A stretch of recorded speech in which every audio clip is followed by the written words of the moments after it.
Pernah suatu hari Nabi Muhammad dalam majelis sedang menyampaikan materi ilmu, lalu tiba-tiba Nabi Muhammad nangis. Para sahabat tuh heran. Ma'yubki kaya Rasulullah. Apa yang membuat Anda itu menangis wahai Nabi? Maka Nabi mengatakan, ishtaqtu li ikhwani. Saya kangen sama saudara-saudara saya. Sahabat heran. Bentar. Alasna ikhwanukum. Bukankah kami ini adalah saudara-saudara Anda wahai Nabi? Bal antum ashabi. Kalian itu sahabatku, bukan saudaraku. Kalian itu sahabatku.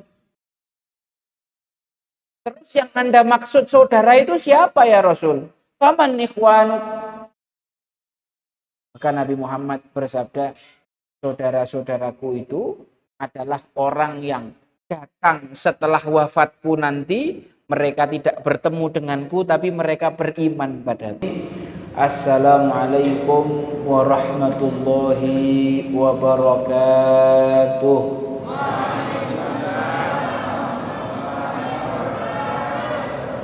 Gimana kabarnya Bapak Ibu? Sehat? Yang belakang tuh paling kenceng. Sehat. Semoga kita senantiasa baik dan sehat. Semoga kita senantiasa sehat zahir dan batin. Semoga kita semua dikasih panjang umur dalam ketaatan kepada Allah Subhanahu wa ta'ala. Alhamdulillah, malam hari ini Al-Fakir dikasih kesempatan untuk silaturahmi sowan di Masjid Al-Mujahidin. Ini sebuah kehormatan yang saya hormati dan takzimi para alim ulama, para tokoh masyarakat yang hadir dalam kesempatan kali ini. Semoga Allah senantiasa menjaga antum, memberikan rahmatnya, memberikan panjang usia dan panjang kemanfaatan. Semoga kami-kami yang muda-muda ini bisa belajar tentang kesungguh-sungguhan, tentang jihad, tentang perjuangan daripada antum-antum semua. Saya mulai dengan sebuah cerita. Ada seorang teman saya ini dakwah di pedalaman.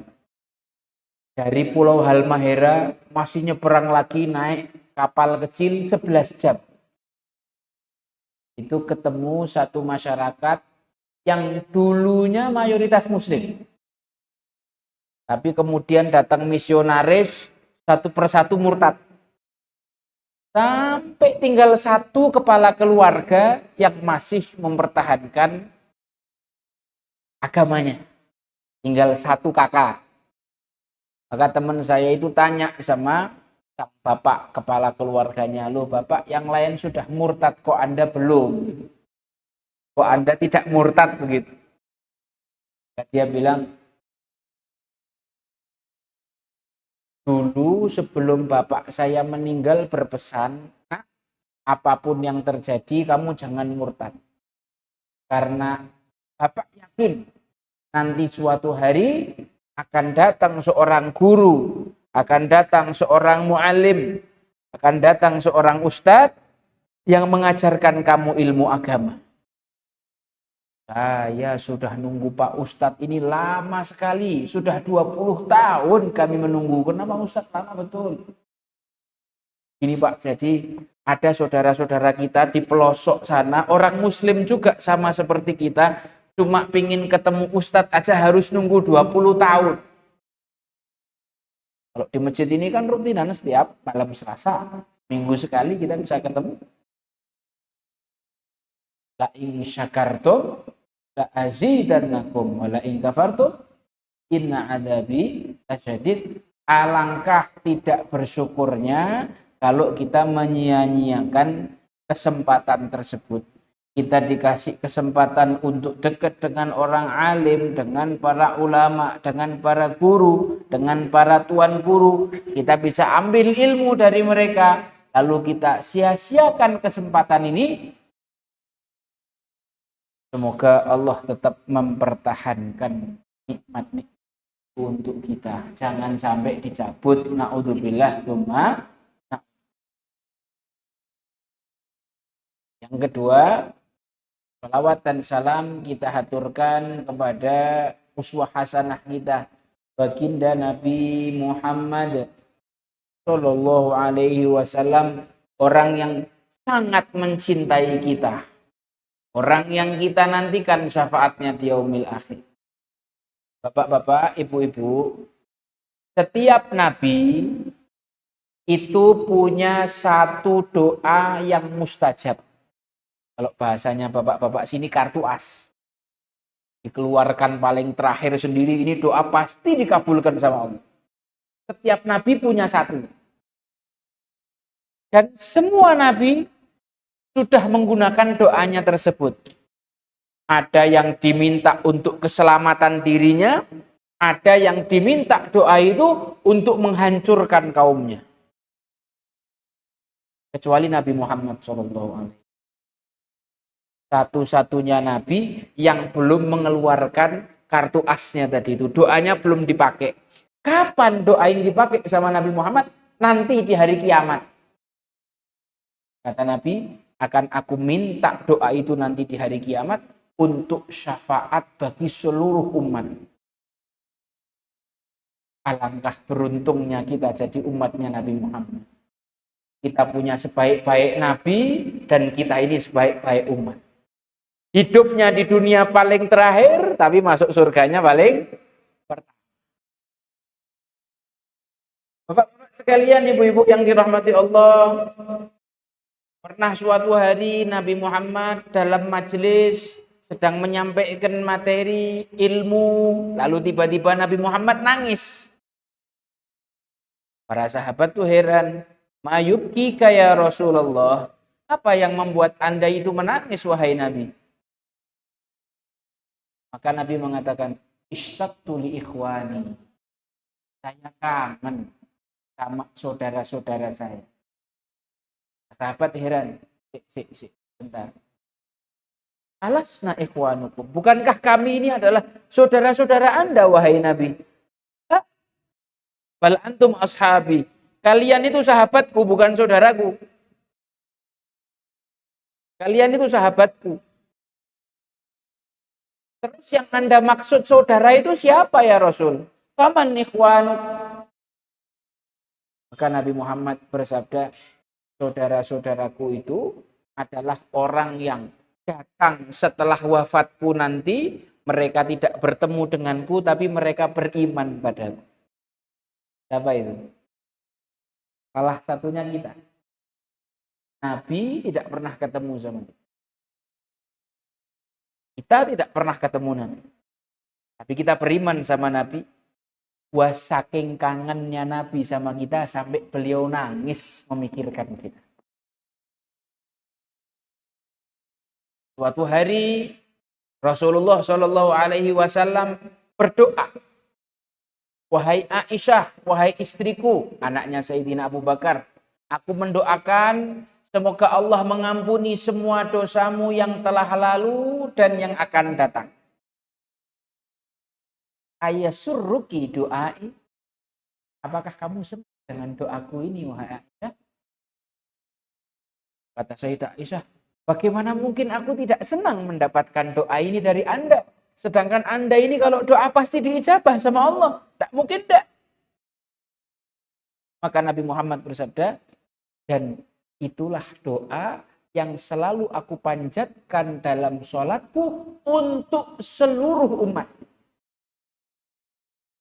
Itu adalah doa yang aku selalu panjatkan dalam setiap sholatku untuk seluruh umat. Kira-kira senang enggak kita ini dapat doa seperti itu dari Nabi? Harusnya senang. Masih tentang cinta. Hari ini kita bicara tentang cinta semua. Nabi Muhammad Shallallahu Alaihi Wasallam dulu itu khutbah Jumatnya bersandar pada batang pohon kurma. Jadi ada satu batang pohon kurma di Masjid Nabawi, tidak dipotong, memang sudah buat sandaran Nabi ketika khutbah. Suatu hari para sahabat bikinkan mimbar. Setelah jadi mimbar, Jumat berikutnya Nabi Muhammad khutbah di atas mimbar. Ketika Nabi sedang di tengah-tengah khutbah, Tiba-tiba ada suara tangisan seperti tangisan bayi. Sahabat ini tengok kanan, tengok.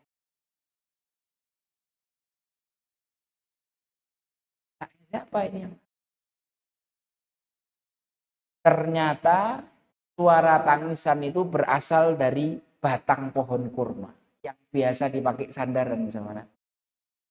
Kenapa dia nangis? Karena pohon kurma itu rindu sama Nabi. Kangen. Biasanya itu aku bersentuhan dengan punggungnya Nabi. Nah ini kok enggak, mana nabiku ini? Nangis pohon kurmanya. Maka kemudian pohon kurma itu dipanggil sama Nabi, pohon kurma itu datang, kemudian dipeluk sama Nabi. Setelah itu dia diam, enggak nangis lagi, terus disuruh balik lagi ke tempatnya semula. Apa pelajarannya? Kalau pohon kurma saja menangis karena merindukan Nabi, kok kita manusia ini dikasih akal, dikasih hati, kok tidak pernah nangis karena merindukan Nabi. Mata ini tidak pernah basah ketika disebut nama Nabi. Hati kita tidak meleleh-leleh ketika diceritakan tentang Nabi. Mungkin hati kita lebih keras daripada batang pohon kurma. Mungkin hati kita lebih kering daripada batang pohon kurma.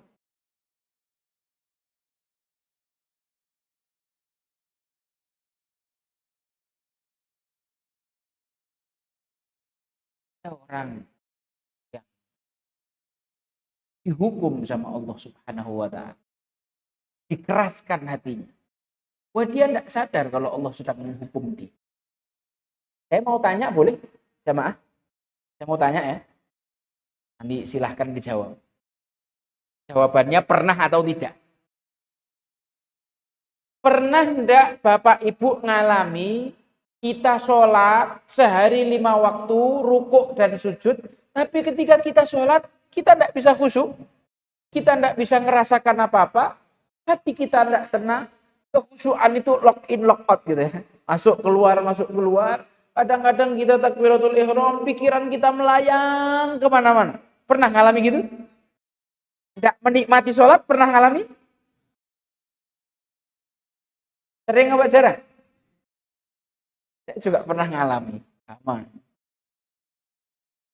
Pertanyaan lagi. Bapak Ibu pernah enggak ngalami kita baca Quran, mungkin ada yang rutin 1 hari 1 juz, lidahnya gerak ketika baca, tapi hatinya enggak mendapatkan tetesan kesejukan apapun ketika baca. Sekedar rutinitas biasa. Padahal orang kafir Quraisy zaman Nabi dengan Al-Quran itu nangis. Kita orang Muslim pengikut Nabi, tapi baca Quran biasa aja. Pernah ngalami? Saya juga.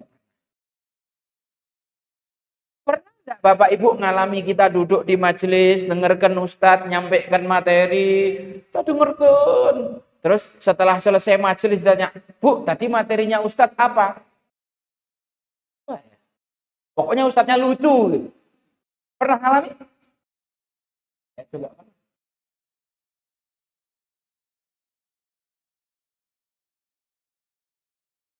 Ada orang dikasih rezeki bisa sampai ke tanah suci. Sampai kota Madinah, masuk Masjid Nabawi, bukannya doa malah selfie. Masuk lewat Babus Salam. Di situ ada makamnya Nabi.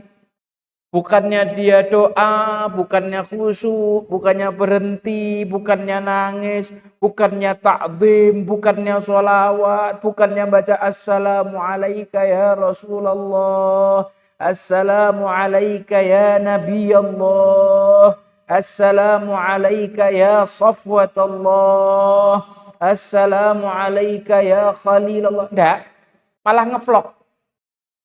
Hai guys, ini saya sedang ada di depan makamnya Nabi guys. Hatta dapat kesempatan duduk di Raudhah Asy-Syarif 10 menit, tidak dipakai doa, sibuk foto-foto dan bikin video. Yang lebih ngeri lagi Bapak Ibu, ada orang yang sudah sampai di depan Ka'bah, tapi dia tidak bisa melihat Ka'bah. Yang ngelihat itu videonya di sosmed, Pak. Tuh, nangis Pak Ustaz. Teriak-teriak di depan Ka'bah. Gak bisa ngelihat Ka'bah. Orang-orang hatinya dihukum sama Allah dengan hukuman batin, kemudian dia tidak sadar kalau dia dihukum. Faman ya'mal mithqala dzarratin khairan yarah wa man ya'mal mithqala dzarratin syarran yarah. Siapa berbuat baik sekecil apapun pasti dibalas. Siapa bermaksiat sekecil apapun pasti dibalas. Oh, saya tidak pernah maksiat kok Pak Ustaz. Tidak pernah zina, tidak korupsi, tidak mencuri, tidak minum khamar. Saya mau tanya, iblis dikeluarkan dari surga karena zina apa karena sombong? Dikeluarkan dari surga karena minum khamar apa karena hasad sama Nabi Adam? Dikeluarkan dari surga karena korupsi, nyuri, atau karena riya. Ingin mendapatkan pengakuannya malaikat, tidak cukup dengan pengakuannya Allah. Kadang-kadang kita bermaksiat. Kadang-kadang kita bermaksiat dengan hati kita. Dan maksiat hati ini dosanya lebih besar daripada maksiat yang zahir. Kadang kita ragu dengan rizkinya Allah. Kadang kita tidak takut sama Allah ketika sendiri kita bermaksiat. Kadang kita putus harapan sama Allah. Wah sudah, nah ini udah kebanyakan maksiat. Kayaknya tidak mungkin Allah ngasih saya tobat. Kadang kita suudzon sama Allah. Kadang kita suudzon sama makhluk. Kadang kita sombong, kadang kita hasad, iri, dengki, kadang kita riya, kadang kita ghil sama saudara-saudara kita. Ini adalah maksiat-maksiat batin, penyakit-penyakit batin yang kalau kita lakukan Allah akan hukum kita. Di antara hukumannya adalah dikeraskan hati kita tidak bisa menikmati khusyuknya sholat, kita tidak bisa mendapatkan hidayah dari Al-Quran yang kita baca, kita tidak bisa merasakan nikmatnya ilmu, tidak bisa merasakan nikmatnya bermajlis dengan orang soleh dan ulama.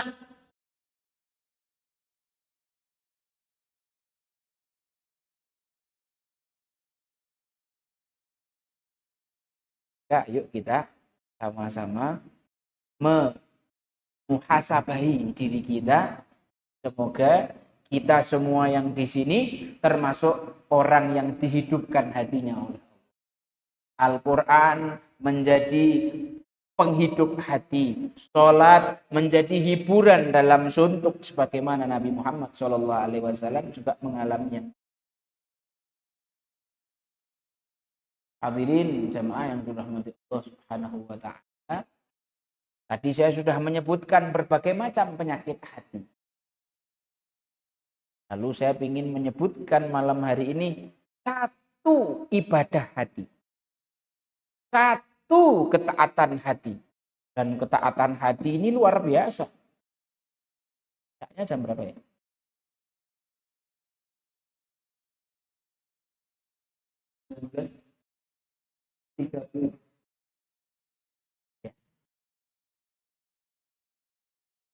Satu ibadah hati, satu ketaatan hati, namanya adalah cinta atau al-mahabbah. Sebagaimana suudzon itu dosa, maka husnudzon itu pahala. Sombong itu dosa, tawadhu itu pahala. Hasad itu dosa, bersyukur, qanaah, ridho itu pahala. Riya itu dosa, ikhlas itu pahala. Salah satu amalan hati yang mulia namanya cinta. Bahasanya al-mahabbah. Al-mahabbah. Suatu hari Nabi Muhammad sedang khutbah Jumat. Di tengah-tengah khutbah Jumat ada orang Badui, Pak. Ada orang Badui. Orang Badui itu orang apa? Orang pelosok. Orang pedalaman, orang Badui ini ngacung. Ya Rasulullah, mata sa'ah. Wahai Nabi, kiamat itu kapan terjadinya? Kapan Bapak Ibu? Allahu a'lam bishawab. Nabi Muhammad menjawab dengan tanya balik, wa madza a'datta laha? Kok kamu nanya-nanya itu memang sudah persiapan apa? Maka orang Badui ini dengan polos, dengan jujur mengatakan, ya Rasulullah, amalan saya tidak banyak, tapi saya ini mencintai Allah dan Rasul. Maka Nabi Muhammad bersabda, almar'u ma'aman ahab. Seorang akan dikumpulkan bersama orang yang dia cintai. Siapa yang kita cintai hari ini di dunia? Maka dengan orang itulah kita akan dikumpulkan di dunia, kita akan bersama mereka di alam barzakh, dan kita akan bersama mereka di akhirat. Yang cinta sama Nabi, ya akan dikumpulkan bersama Nabi. Yang cinta sahabat tabi'in akan berkumpul sama mereka. Yang cinta sama para salafun sholihin, cinta pada para ulama dan pewarisnya Nabi, akan dikumpulkan bareng dengan mereka. Ngomong-ngomong tadi, kok ada Badui nanya pas khotib Jumat sedang khutbah. Itu apa ndak batal itu ibadah Jumatnya? Ya kan kalau di sini kan setiap sebelum khutbah kedua kan, idza qul an Nabi Hurairah radhiyallahu anhu qala idza qulta li sahibika yawmal jum'ati ansit wal imamu yakhtub faqad laghawt wa man lagha fala jum'ata lah ansitu wasma'u wa ati'u rahimakumullah. Gitu ya, dibaca itu kan. Kalau kamu nyuruh orang di sampingmu, hei diem, jangan ngobrol, maka orang yang nyuruh diem itu faqad lagha. Faman lagha fala jum'atalah, enggak dapat pahala Jumat. Kalau yang nyuruh diem aja enggak dapat pahala, apalagi yang ngobrol, apalagi yang mainan, apalagi yang ketika datang sholat Jumat ke masjid langsung nyari sandaran, nyari kipas angin, bismillahirrahmanirrahim, langsung tidur. Enggak dapat itu, Pak. Batal enggak orang ini tadi nanya? Kalau ngomong membatalkan, tapi kalau nanya sama khotib malah boleh. Kalau ngomong batal, tapi kalau nanya sama khotib malah boleh. Cuma tidak usah diterapkan nih Pak ya. Di sini nanti khotbah Jumat jamaahnya, ana habis dapat ilmu dari Habib, kalau nanya khotib malah tidak batal. Akhirnya jadi tanya jawab Pak khotbah Jumatnya ini. Nah, waktu itu ada orang Badui yang nanya dan jawab sama Nabi Muhammad. Ini menunjukkan bahwa seorang yang bertanya kepada khotib ketika khotbah itu tidak membatalkan Jumatnya dia. Wa khotib menjawab.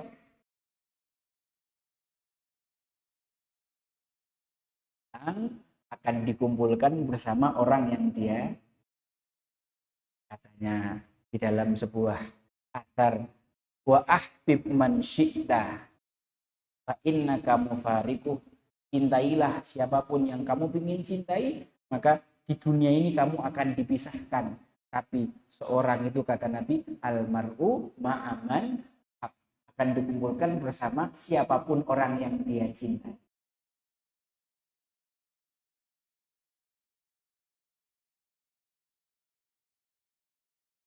Ada kisah, minta tolong kisah ini dicerna dan difahami dengan baik. Saya tidak mau ada yang salah paham.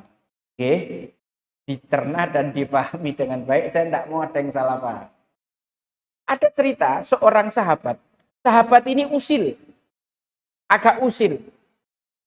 Namanya Sayyidina Nu'aiman. Namanya Sayyidina Nu'aiman. Banyak kisah tentang keusilannya. Pernah nyembelih onta tamunya Nabi. Pernah Nabi Muhammad dikirimi makanan, ternyata dikasih nota yang beliau yang suruh bayar. Terus kemudian pernah Sayyidina Nu'aiman minta izin sama Nabi, ya Nabi, Sayyidina Abu Bakar Siddiq radhiyallahu an pingin safar dagang ke negeri Syam. Ketika mau berangkat izin sama Nabi, ya Nabi, saya izin mau ngajak Nu'aiman dan Thuwaibid. Ada dua sahabat mau diajak, namanya Nu'aiman dan Thuwaibid. Terus kemudian Rasulullah nanya, yakin kamu mau ngajak Nu'aiman? Ya ya Rasul, ya buat seru-seruan enak. Sayyidina Nuaiman ini orangnya tuh suka guyon gitu loh Pak. Orangnya apa ya? Apa kalau bahasanya sini nih? Humoris, orangnya dia ngapain aja lucu gitu loh. Nah ini dibawa sama Sayyidina Abu Bakar supaya safarnya tidak membosankan. Supaya ada yang bikin lucu terus. Setelah sampai di negeri Syam, Sayyidina Abu Bakar buka lapak jualan roti. Yang disuruh jaga sahabat yang namanya Sayyidina Thuwaibid. Thuwaibid ini kamu jaga. Pesan saya, tidak boleh ada yang makan roti ini kecuali seizin saya. Kalau orang beli boleh, tapi kalau makan harus seizin. Sayyidina Nuaiman tanya, lah terus saya apa bagiannya? Oh bebas, terserah mau ngapain. Akhirnya Sayyidina Nuaiman keliling pasar. Keliling ngelihat ini, ngelihat itu seharian. Terus dia capek dan lapar. Dia balik ke lapaknya Sayyidina Abu Bakar, minta roti sama Sayyidina Thuwaibid. Thuwaibid minta roti. Dia mau beli apa minta? Ya minta lah. Anak juga tidak punya fulus ini. Kalau minta mohon maaf. Ana harus dapat izin dari Sayyidina Abu Bakar. Kalau kau beli boleh. Ya masa Ana sohib suruh beli. Ya enggak bisa. Amanahnya gitu. Ana harus izin sama Sayyidina Abu Bakar. Kalau belum ada izin Ana enggak bisa ngasih. Ayolah satu aja. Enggak ya tetap enggak. Pokoknya kalau enggak ada izin dari Sayyidina Abu Bakar tak kasih kau. Fix ya. Akhirnya Sayyidina Nuaiman pergi ke pasar budak. Dia mendatangi seorang penjual budak, Pak, saya mau jual budak saya harga murah. Misalkan pasaran budak itu 50 juta, ini tak jual 50%, 25 juta. Serius, ya. Tapi sebelum Anda beli, saya kasih 2 syarat. Satu, bayarnya harus di depan. Yang kedua, kau harus tahu budak saya punya kelemahan. Apa itu kelemahannya? Dia suka kabur dan kalau ditangkap dia bilang aku bukan budak, aku bukan budak. Oke. Dibayar cash di depan. Terus kemudian nih penjual budak ini bawa beberapa ajudannya ditunjuki. Itu yang ada di lapak roti itu, nah itu budak saya. Sayyidina Thuwaibid. Itu yang di lapak roti itu budak saya. Oh ya, akhirnya ini penjual budak sama timnya tadi langsung nangkep Sayyidina Thuwaibid, langsung ditali tangannya. Loh apa ini? Kau budak yang sudah tak beli. Saya bukan budak, saya bukan budak. Udah tahu, tetap diseret, dibawa ke pasar budak, dijual. Sayyidina Nuaiman di situ terus makan. Tidak lama kemudian Sayyidina Abu Bakar datang. Loh, Thuwaibid mana?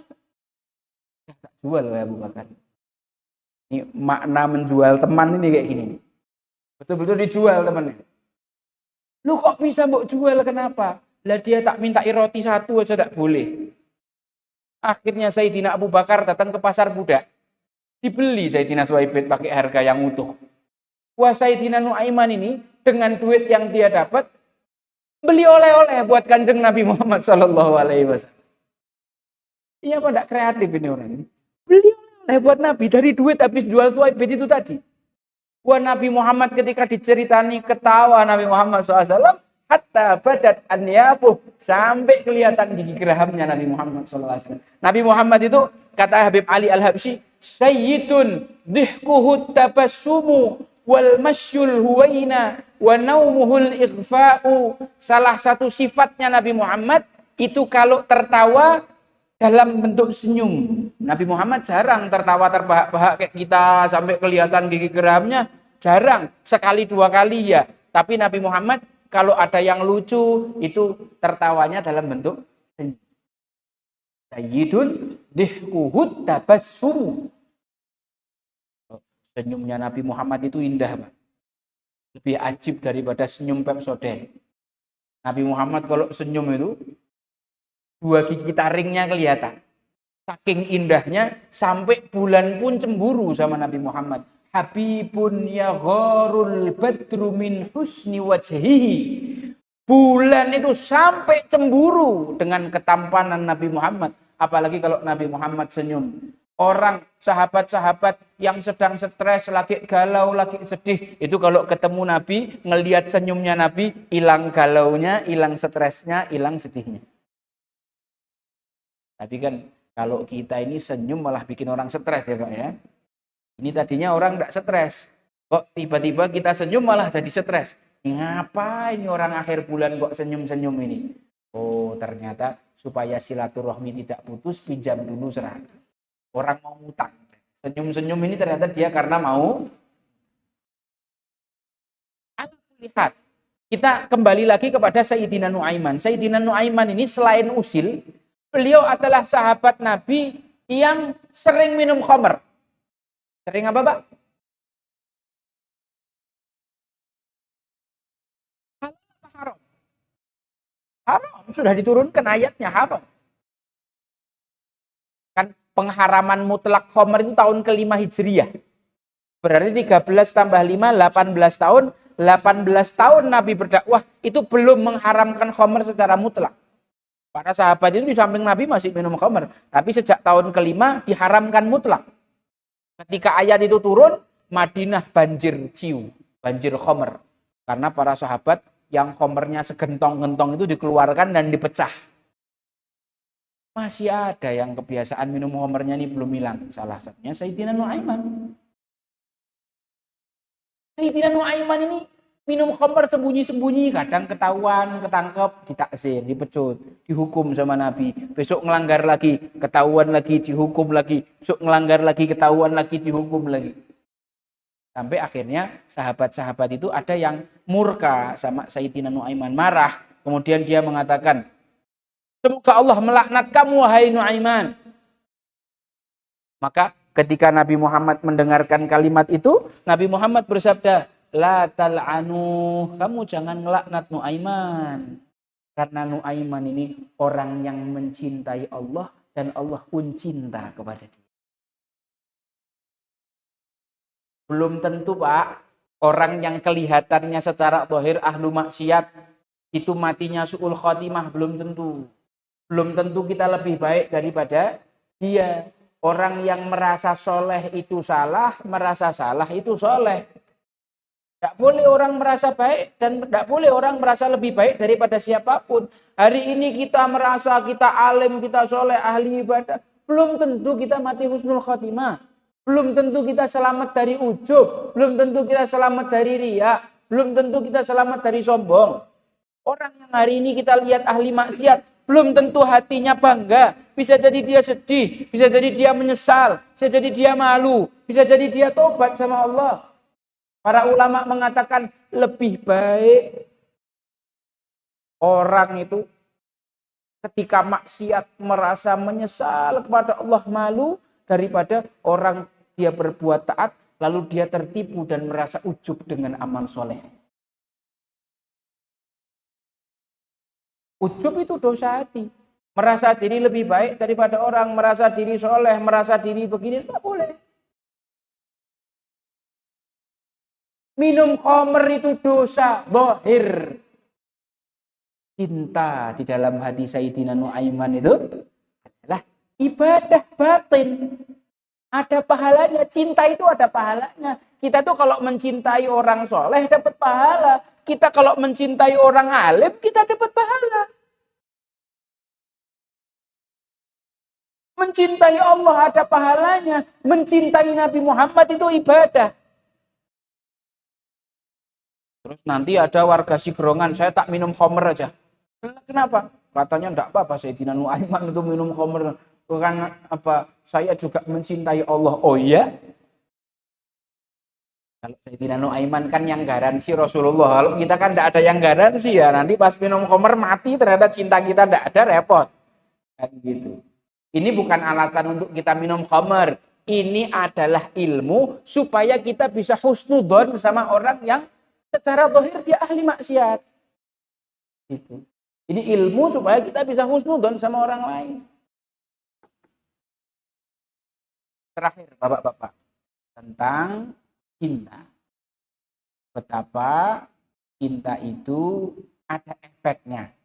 Baik untuk kita atau orang lain, baik di dunia ataupun di akhirat.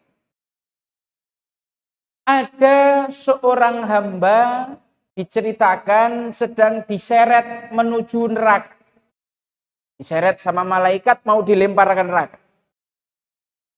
Kemudian Allah memanggil malaikat Jibril. Nyuruh malaikat Jibril, ya Jibril, salhu.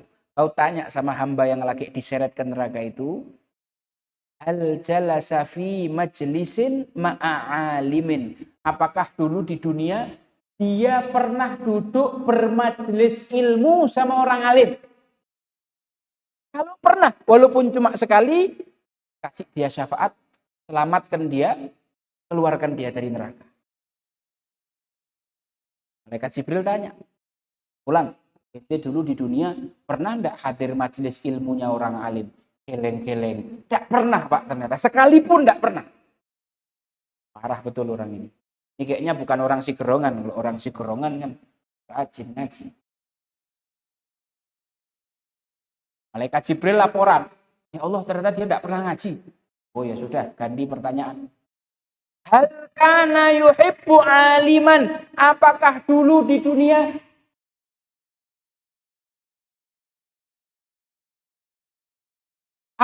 dia dulu di dunia pernah mencintai orang alim? Kalau pernah, sebutkan satu namanya, dapat syafaat, dikeluarkan dari neraka. Mencintai satu orang alim, kita dapat syafaat nanti di hari ini. Orang ini geleng-geleng, ternyata seumur hidup tidak pernah mencintai satu pun orang alim. Kalau kita di sini banyak yang kita cintai, Pak, ya. Tuan Guru Zainuddin Abdul Majid, kita cinta walaupun kita tidak pernah ketemu, kita kagum sama sepak terjangnya beliau. Berikut juga orang-orang yang melanjutkan dakwah dan perjuangan beliau. Nggih napa mboten? Cinta Tuan Guru nggih? Cinta Tuan Guru kita. Sama Ustaz Abdul Somad cinta. Sama Ustaz Adi Hidayat cinta. Sama Habib Umar cinta. Kita cinta. Insya Allah berkat rasa cinta ini, berkat ibadah yang bernama cinta ini, kita dapat syafaat nanti di hari kiamat. Jangan meremehkan cinta. Oh, ternyata orang ini tidak pernah mencintai satupun. Salhu hal jalasa fi ma'idatin ma'alimin. Kalau gitu kamu tanya sama dia, wahai Jibril, apakah dulu di dunia dia pernah makan bareng sama ulama? Makan bareng sama ulama itu dapat syafaat. Ternyata tidak pernah dia. Tidak pernah sama sekali makan sama ulama seumur hidup. Salhu anismihi wa annasabihi fa in wafaqasmuhu isma alimin fa akhrijhu minan nar. Wis, kamu cekkan wahai Jibril namanya dia siapa, nama bapaknya siapa, datuknya mbahnya siapa. Kalau ada namanya yang mirip nama ulama, selamatkan dari neraka. Siapa nama ente? Perdi. Wah, Perdi Sambo ini. Bin Sopo, Bin Ferguso. Walah, malah. Ini nama anjing, bukan nama orang ini. Bin siapa, bin siapa, bin siapa. Ternyata tidak ada satupun yang namanya ulama. Penting ini Bapak Ibu, kalau kita mau ngasih nama anak, mau ngasih nama cucu, jangan asal keren. Jangan asal keren. Kasih nama yang ada nama ulamanya. Supaya dia dapat syafaat dari namanya. Itu namanya Tony, enggak, kita ganti Yusuf. Nah, biar apa? Biar dapat syafaat dari namanya. Sudah tidak pakai Tony-Tonian sekarang, Yusuf. Nah, karena ulama yang namanya Yusuf banyak. Nah, Yusuf banyak. Biar dia dapat syafaat dari namanya. Izzuddin bin Abdus Salam. Oh, nama ulama sudah itu. Enak. Namanya nama ulama. Dapat syafaat itu. Ternyata orang ini tidak ada satupun namanya, bapaknya, kakeknya yang nama ulama. Kemudian Allah berfirman, ya Jibril, akhrijhu minan nar, fa innahu kana yuhibbu fulan, kana fulan yuhibbu alim. Jibril, keluarkan dia dari neraka. Karena dia pernah mencintai seseorang, yang orang ini mencintai orang alim. Ini bukan orang alim, tapi mencintai orang alim. Ada orang yang mencintai orang yang bukan alim, tapi mencintai orang alim. Orang ini dapat syafaat. Allah berfirman, man dzalladzi yashfa'u 'indahu illa biiznih. Hari itu, di hari kiamat, tidak ada yang bisa ngasih syafaat kecuali izin Allah. Siapa yang dikasih izin Allah untuk ngasih syafaat? Nabi Muhammad, nabi-nabi yang lain, orang-orang soleh, orang yang mati syahid, Al-Quran, anak bayi yang meninggal sebelum balik bisa ngasih syafaat orang tuanya, orang yang hafal Quran 30 juz bisa narik orang tuanya masuk ke dalam surga. Siapa yang ngajari kita kenal Nabi kalau bukan ulama? Siapa yang mengenalkan kita sama Al-Quran kalau bukan ulama?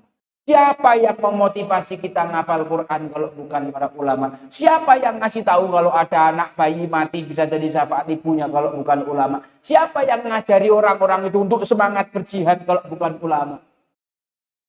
Maka wajar saja ulama termasuk salah satu yang mendapatkan hak untuk memberikan syafaat kepada orang-orang yang lain. Dan ingat, yang dikasih syafaat pun akan selamat kalau diizinkan oleh Allah. Man dzalladzi yashfa'u 'indahu illa idzn. Rupanya sudah masuk waktu isya.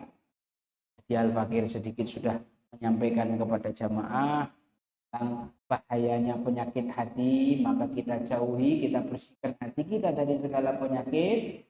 Kita isi dengan kebaikan-kebaikan, akhlak dan ibadah-ibadah hati. Ibadah hati banyak, diantaranya adalah cinta. Masjid harus menjadi tempat orang mencari ilmu. Ada 3 ilmu wajib yang harus diajarkan. Namanya ilmu akidah, namanya ilmu fikih, namanya ilmu tasawuf. Semoga di masjid ini siapapun orang yang ingin belajar akidah, fikih, dan tasawuf terfasilitasi. Nanti monggo bagaimana caranya para tuan guru, Pak Takmir, disediakan forum-forum belajar tasawuf tentang hati. Ini loh penyakit-penyakit hati, ini loh ibadah-ibadah hati, ini loh cara mengobati penyakit ini. Sehingga orang-orang yang ada di sekitar masjid ini, kalau sedang punya masalah hati, tahu caranya untuk mengatasi. Ada dokter yang bisa ngasih tahu dia, nih kalau kamu kena begini, obatnya ini dosisnya sekian. Salah satu tujuan dari tausiah saya malam hari ini, ingin memberikan usul kepada takmir Masjid Al-Mujahidin supaya masjidnya bukan cuma megah fisiknya, tapi juga manfaatnya luar biasa, seperti masjid di zaman Nabi. Nasihat atau masukan dari saya adalah untuk dihidupkan lagi majelis ilmunya. Paling tidak dalam majelis itu diajarkan akidah, diajarkan fikih, diajarkan tasawuf. 3 ilmu wajib seperti disebutkan dalam hadis Jibril. Wallahu a'lam bishawab. Barakallahu li wa lakum fil Qur'anil azim wa nafa'ani wa iyyakum bima fihi minal ayat wa dzikril hakim. Taqabbal minni wa minkum tilawatahu innahu huwal ghafurur rahim. Akhiru da'wana anil hamdulillahi rabbil alamin. Kalau banyak kurang itu karena kebodohan saya, benarnya dari Allah. Kalau ada yang menyinggung minta maaf. Jazakumullah atas perhatiannya. Assalamualaikum warahmatullahi wabarakatuh.